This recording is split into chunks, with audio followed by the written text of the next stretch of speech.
അച്ചടി മാധ്യമങ്ങളും ദൃശ്യമാധ്യമങ്ങളും അരങ്ങുവാണ മാധ്യമ ലോകത്ത് നവമാധ്യമങ്ങളുടെ കടന്നുവരവോടുകൂടി ഓരോ വ്യക്തിയും ഇന്ന് ഓരോ മാധ്യമമായി മാറിയിരിക്കുകയാണ്. തെറ്റായ വാർത്തകളും വ്യാജ വാർത്തകളും പ്രചരിപ്പിച്ച് സമൂഹ മാധ്യമം എന്ന നവമാധ്യമ രംഗത്തെ തങ്ങളുടെ സ്വാർത്ഥ ലാഭത്തിനു വേണ്ടി ദുരുപയോഗം ചെയ്യുന്ന നിരവധി ഓൺലൈൻ മാധ്യമ പ്രവർത്തകർ ഇന്ന് നമുക്കിടയിലുണ്ട്.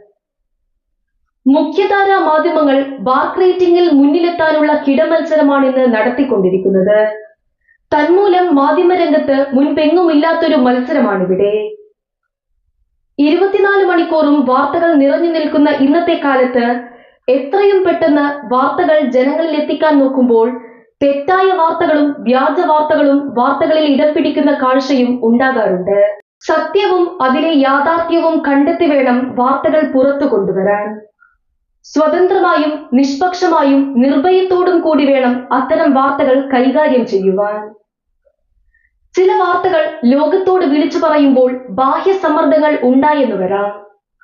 അതുപോലുള്ള സമ്മർദ്ദങ്ങളിലും ഭീഷണികളിലും പതറാതെ സത്യം വിളിച്ചു പറയുന്ന മാധ്യമ പ്രവർത്തകരുടെ വാക്കുകൾ കേൾക്കുവാനാണ് ലോകം കാത്തിരിക്കുന്നത്.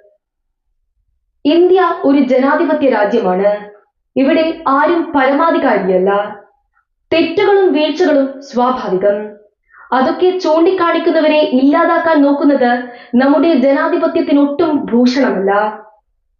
ജനാധിപത്യവും തകരരുത്, ജനങ്ങളും തകരരുത്.